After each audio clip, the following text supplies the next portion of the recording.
Hello, good morning students. चलिए, हमारा आज का टॉपिक रहेगा वेस्टिजियल ऑर्गन्स, जो हमारा एवोल्यूशन की एक सीरीज चल रही है उसी का कंटिन्यूएशन के अंदर। उसके अंदर हम देखते हैं कि जो वेस्टिजियल ऑर्गन्स कौन से होते हैं, उनके एग्जाम्पल्स कौन से होते हैं। इसी कड़ी में हम देखते हैं कि होता क्या है वेस्टिजियल ऑर्गन्स।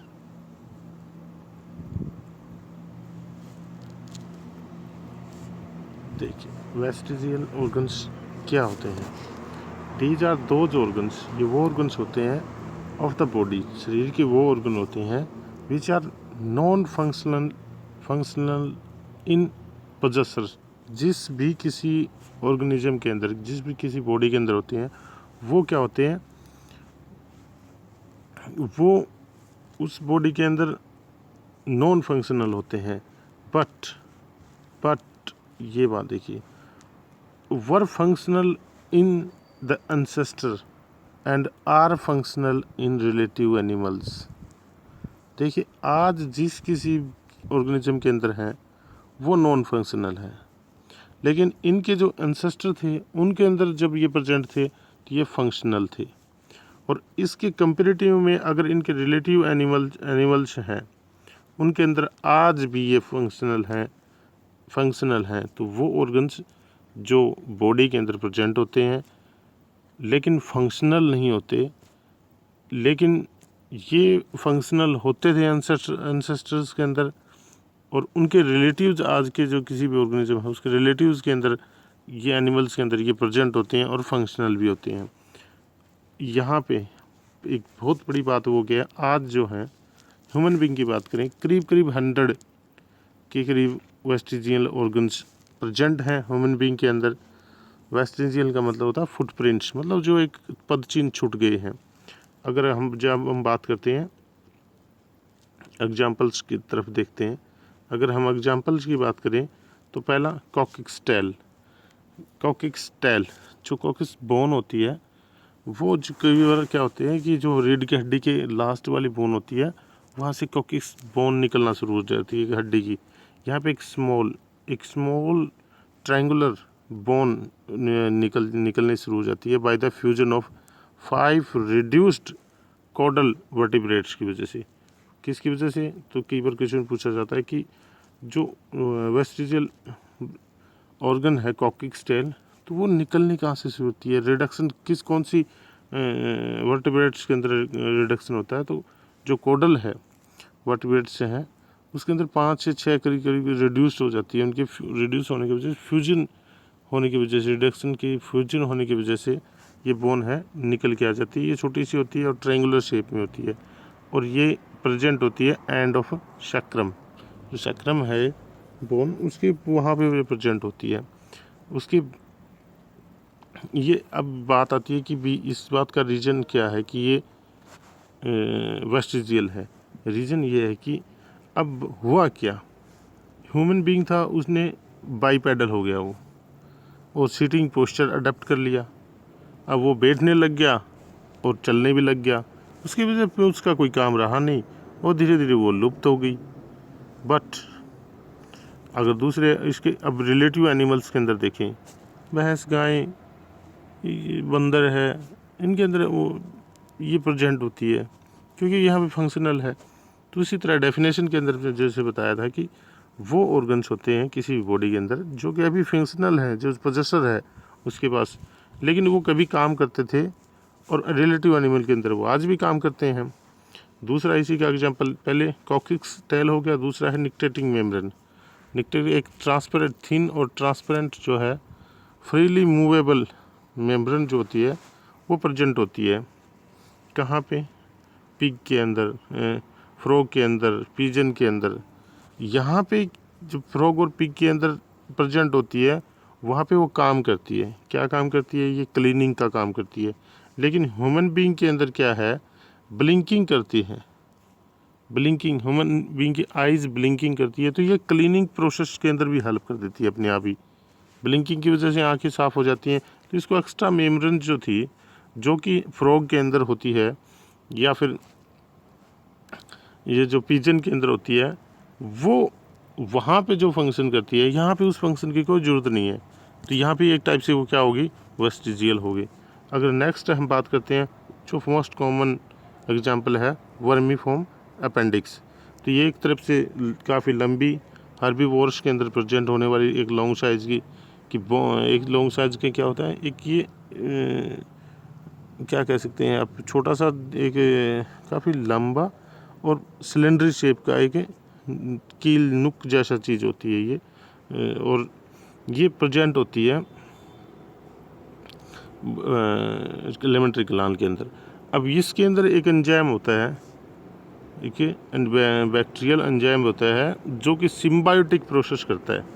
याद रखिए ये बात को, ये सिम्बायोटिक ऐसा प्रोसेस करता है वहाँ पे जो वर्मी फॉर्म अपेंडिक्स है वहाँ पे आपने जो स्मॉल इंटेस्टाइन, लार्ज इंटेस्टाइन वगैरह के अंदर बहुत सारे सिम्बायोटिक बैक्टीरियाज होते हैं। ये बैक्टीरिया सेलुलेज है वो भी एंजाइम प्रोड्यूस करने वाला बैक्टीरिया भी यहाँ पे जो वर्मी फॉर्म अपेंडिक्स के अंदर प्रेजेंट होता है और सिम्बायोटिक प्रोसेस करता है, और वो रिलीज करता है एंजाइम कुछ जो होते हैं सेलुलेज, जो डाइजेस्ट करेगा या कह सकते हैं आप ब्रेक डाउन करेगा सेलुलोज को, और सेलुलोज को डाइजेस्ट करेगा तो वो स्मॉल पीसेस के अंदर तोड़ देगा। अब बात क्या हुआ ह्यूमन जैसे ही, अब ये वेस्टिजियल कैसे है, हुआ क्या, अब ह्यूमन बीइंग था वो फूड खाने लगा कुकिंग करके, सेलुलोज वगैरह की बॉन्डिंग टूट जाती है, और अब प्लांट्स पार्ट्स को ज़्यादा खाते नहीं है, वो या तो पहले से ही डाइजेस्ट हो जाते हैं, वो लार्ज इंटेस्टाइन का पार्ट होता है ह्यूमन बीइंग के अंदर ये, तो वहाँ तक पहुँच ही नहीं पाता है, पहले ही हल्का फुल्का जितना खाया जाता है वो डाइजेस्ट हो जाता है।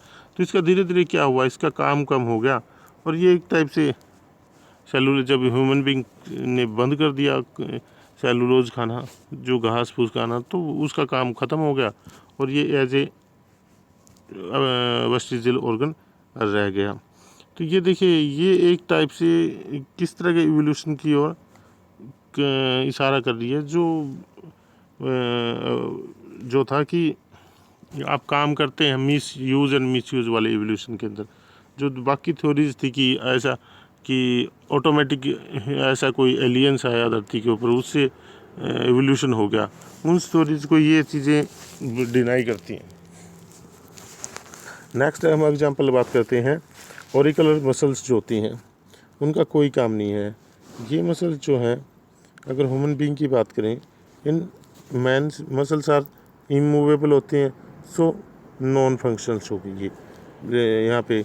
लेकिन डॉग्स के अंदर, कैटल्स के अंदर ये मूवेबल होती हैं, तो ये साउंड कलेक्ट करते हैं। जो पिन्ना होता है ना कान का, क्योंकि यहाँ कुत्ते को थोड़ा हिलाता रहता है, तो वो वाइब्रेशन जो होती हैं कान के अंदर, वो इसीलिए तो कुत्ते की, ये बिल्ली की थोड़ी चेतना शक्ति इतनी ज़्यादा होती है। क्यों होती है? क्योंकि इसके कान जो होते हैं वो थोड़े बड़े होते हैं, और वो बाहर के साउंड में होने वाली हलचल, जो एयर के अंदर होने वाली हलचल को पकड़ लेते हैं। लेकिन ह्यूमन बीइंग को